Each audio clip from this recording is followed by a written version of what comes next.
Welcome back to our channel. Today we're diving into some crucial updates about the UK's visa rules coming in 2025. So grab a cup of tea, you'll probably need several, and let's get started on what you absolutely need to know. Alright, first up is the much vaunted, often tweaked and perpetually confusing points-based system. You get points for certain attributes: a job offer, your salary, your skills, your ability to speak English without sounding like you learned it exclusively from watching gangster films. The more points you rack up, the more likely you are to be deemed worthy of entering the hallowed grounds of the United Kingdom. We're expecting adjustments to how points are awarded, potentially shifting the emphasis between different criteria. Next, let's talk about work visas.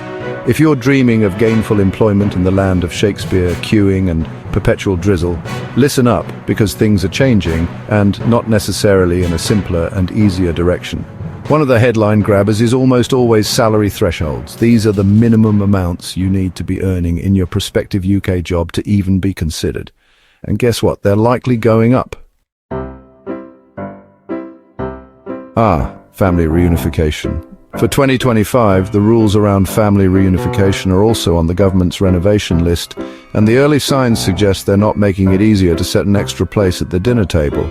This can lead to heartbreaking situations where families are kept apart simply because the UK-based partner doesn't meet an arbitrary and often very high financial threshold, regardless of other support systems they might have. Chapter 4. Hitting the books and now hitting new visa hurdles for students. The UK has long prided itself on its world-class universities, attracting students from every corner of the globe.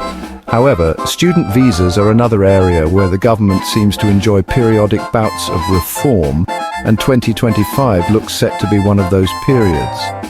Another potential change could be an increase in the financial requirements, the amount of money you need to prove you have in your bank account to cover your tuition fees and living costs.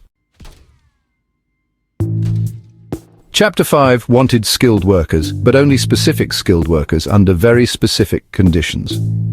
For 2025, you can bet your bottom dollar, or rather your pound sterling, that the goalposts for what constitutes a skilled worker worthy of a UK visa are going to shift yet again. Often, changes involve the specific occupations that are deemed skilled enough. Salary thresholds specific to the skilled worker route are also a key battleground.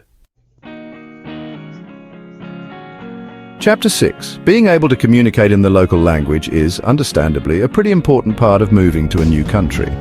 What might be surprising, or perhaps just predictably frustrating, is that these requirements are also subject to change in 2025. The Home Office might decide that the current pass marks aren't stringent enough and nudge them upwards.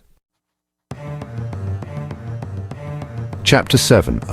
Visa fees.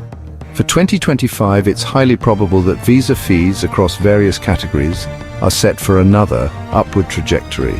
We could see significant percentage increases for work visas, student visas, family visas, settlement applications, and even for visitor visas. Chapter 8. Finally, let's talk about the ultimate goal for many who move to the UK, permanent residency, or, as it's officially and rather grandly known, indefinite leave to remain, ILR. This is the golden ticket, the point at which you are no longer subject to the time limits and restrictions of a temporary visa. But like everything else in the UK immigration system, the path to ILR is not always straightforward, and the rules for achieving it are, you guessed it, also up for revision in 2025. So, there you have it, a whirlwind tour of the potential key changes to UK visa rules coming in 2025. The main takeaway is that the landscape is shifting, and if you or someone you know is planning a move to the UK, staying informed is absolutely paramount. Always refer to the official UK government websites. Gov.uk is your new best friend, or perhaps your most frustrating acquaintance, and consider seeking advice from a qualified immigration lawyer or advisor, especially if your case is complex. Thanks for watching, and may your visa applications be swift and your paperwork minimal, though I wouldn't bet on the latter. Good luck out there.